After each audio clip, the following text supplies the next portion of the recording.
Alright, this is a continuation of section 13.3. I ran out of room on my USB drive, so I need to start this section from where we left off. So where we left off was reference angles. We learned how to find a reference angle, and now we're going to look at how you can use reference angles to evaluate trig functions for any angle. So if you remember here now, if I have a unit circle and I have a reference angle here, the sine is opposite over hypotenuse. This is a unit circle, so the hypotenuse is 1. So that means the sine is y over 1, so the sine is y. So the basic definition of sine is it's the height on a unit circle. It's the y coordinate. Cosine is the x coordinate on a unit circle. It's the location on the x-axis. Okay, so we're going to be able to evaluate trig functions, especially trig functions that are multiples of 30 degrees, 60 degrees, and 45 degrees, because we can find those using the special right triangles. Okay, and then we determine whether they're positive or negative. Okay, sine is positive in the first and second quadrant because on the y-axis it's positive in the first and second quadrant. So, and cosine is positive in the first quadrant and the fourth quadrant, but it's negative over here. Okay, so in general, let's figure out how to determine whether trig functions are positive or negative. I'm just going to write down where they're positive. So sine is positive here. Sine is positive here. Cosine is positive here. Cosine is positive here. Tangent is the reciprocal of the sine, or the ratio of the sine over the cosine, y over x. Tangent is the y over the x. So if I think about it, if sine and cosine are positive, the reciprocal of, if I divide two positive numbers, my result is positive. So tangent is positive in the first quadrant.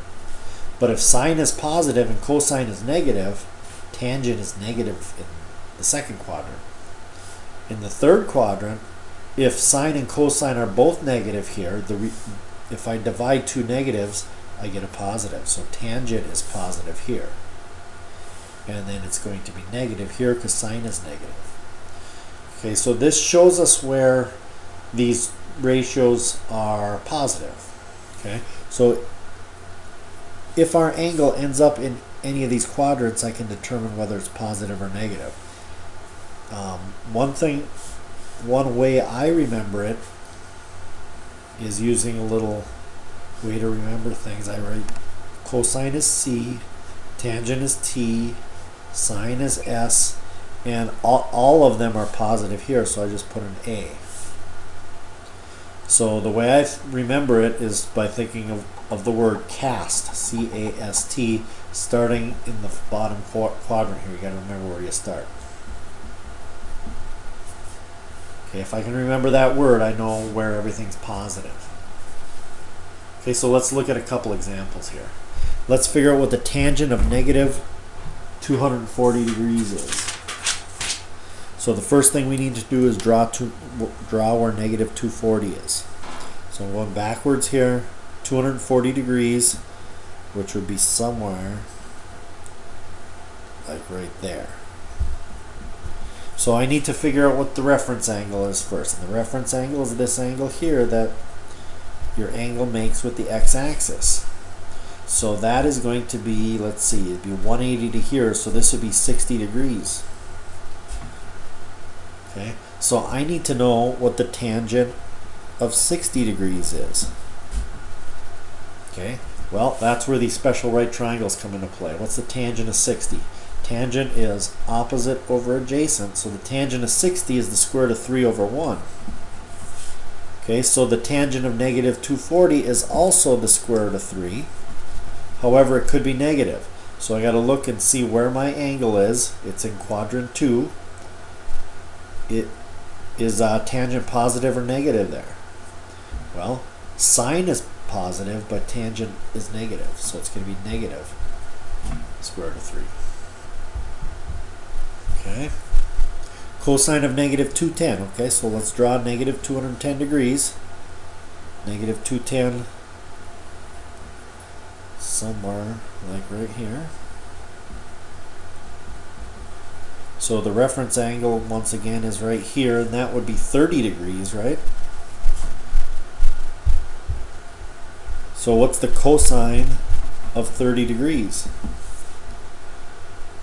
Well, back to our special triangle. The cosine is adjacent over hypotenuse, square root of 3 over 2. So the cosine of negative 210 is the square root of 3 over 2. Now I'm over here. Is cosine positive? No, cosine's negative in this quadrant, so it's negative square root of 3 over 2. Okay. Okay, before we do this number 3, I'm going to change that to number 4. I'm going to do one more example here, seeing as though we have some time. Let's make one up. Let's do sine of 5 pi over 6. What is the sine of 5 pi over 6? Okay, so first thing we need to do, where is 5 pi over 6?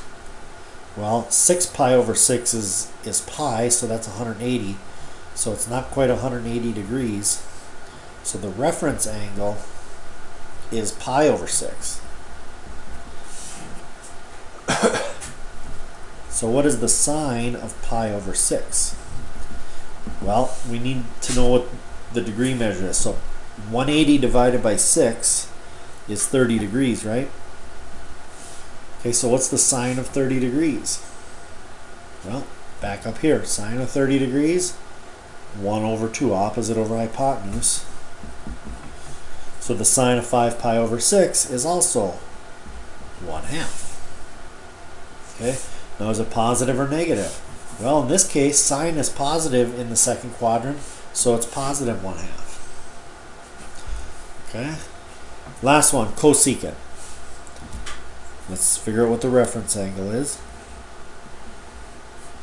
17 pi over 6. Where is that? Well, let's see. If I go all the way around this circle, that's 12 over 6, because that's 2 pi. So I got to go another 5 pi over 6 past that. So it'll be somewhere like that. So the reference angle in this case is the same as it was in the last one. It's just pi over 6, which is 30 degrees. So I need to know what's the cosecant of 30 degrees. Well, cosecant is the reciprocal of sine. It's the opposite of sine. So the sine of 30 degrees was 1 over 2, so the cosecant is 2 over 1. Okay, so the cosecant of this is also 2. Now is it positive or negative? Cosecant goes with sine, so it's going to go with the same rule as sine. So we're in the second quadrant, sine is positive, so it's positive 2. Okay, so that's just a little, that's the way we evaluate these functions. Now if they're not multiples of 30, 60, or 45, we have to use our calculator. But we'll look at that later. And we didn't do any examples of 45 degrees. So let me just do one more quick example. Let's go tangent of 5 pi over 4. What's the tangent of 5 pi over 4? So where is that? 4 pi over 4 is 180 degrees, so I got to go another pi over 4. So the reference angle is pi over 4. Pi over 4 is 180 divided by 4 is 45 degrees. So what is the tangent of 45 degrees?